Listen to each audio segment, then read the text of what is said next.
Hi students, in this video we are going to watch 12th Standard English Unit 1, Poem 1, The Castle. Students, now let's see the author of this poem. The author of this poem is Edwin Moore. His period was between 1887 to 1959. He was a famous Scottish poet, novelist, translator, and as well as critic. He was remembered for his vivid poetry. He began writing poetry at a relatively old age and over the course of several years worked out an individual philosophical style for which he gained recognition later in his life. First poems and chorus of the newly dead contain Moore's Initial Adams. Moore's later collection include Variation on a Tan Theme, The Narrow Place, The Voyage and Other Poems, The Labyrinth, and One Foot in Eden. That's all about the author. Students, Edwin Moore in this poem, The Castle, describe how their well-guarded castle fell to the greed of an aged warder. It is written in the form of monologue. A soldier disgraced by the treachery narrates the shameful story. Students, now let's enter into the poem, The Castle. First, let's see the meaning of the castle. Castle is a large building typically of the medieval period, fortified against attack with thick walls, battlement towers, and in many cases a moat. Students, now let's see the first stanza of this poem.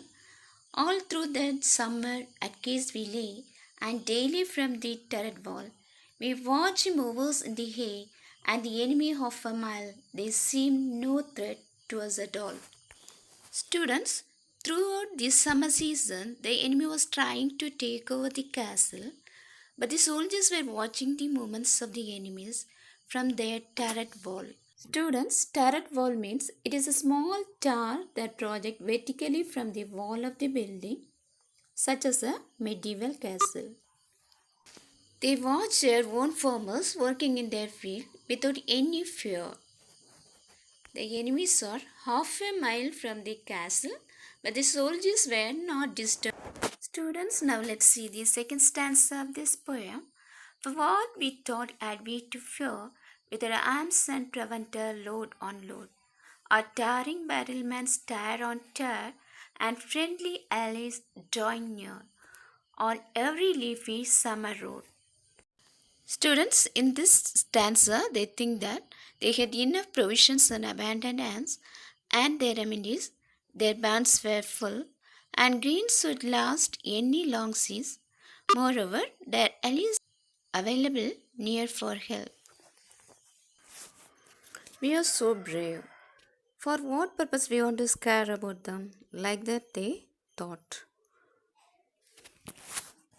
Students, in this stanza, the poet says about the appearance and pride of the castle. Let's read the third stanza now. Our gates were strong, our walls were thick, so smooth and high, no man would win. Their gates were very strong and their walls were very thick. The castle wall was thick and smooth. The gate was so high.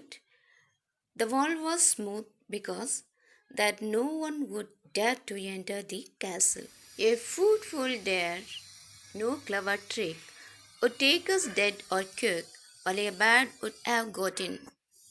Students, if anybody done any clever trick to enter into the castle, they can't enter into it and they can't catch us alive or dead. Only a bird would fly over the wall and reach the castle. Fourth stanza of this poem. What would they offer us for bait? Our captain was brave, we were true. In this stanza, the author says that what can they offer with bait prey? The soldier was confident that no one would bribe them to open the gate because he thought that their captain was brave and soldiers were loyal. There was a little private gate, a little wicket gate. The wise and warder led them through. Students, wicket gate means, see in the picture, in a big gate there is a small gate. Through that gate, one person can enter into it and one person can come out. This type of gate mostly found in schools or colleges. The other says that wicket gate is the evil gate for them. A warder who opened the gate for the enemy to enter into the castle. Fifth stanza. O then our maze of tunnel stone grew thin and treacherous as air. The cause was lost with a groan. The famous citadel overthrown, and all its secret galleries bare. In this stanza, the other says that though they had amazed tunnels, the enemies walked through the tunnel with ease. They defeated in the war, so they lost the castle without any fight or groan of protest. The famous castle was overthrown by the enemies, so the soldiers can't protect that castle.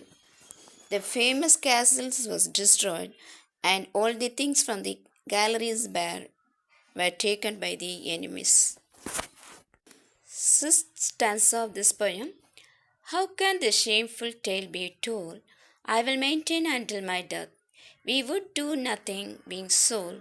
Our only enemy was gold, and we had no arms to fight it with. No one can narrate this shameful tale. I want to maintain this secret until my death. Who was their enemy here, Their only enemy was gold, and they had no weapon to fight against it.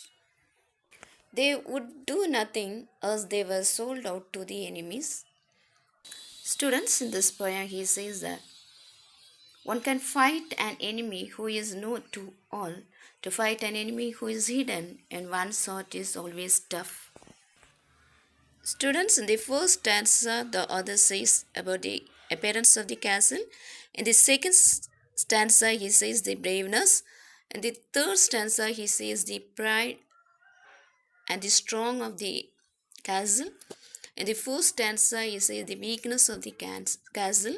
In the fifth stanza, how the castle was destroyed. In the sixth stanza, he says that the enemy of the castle was gold.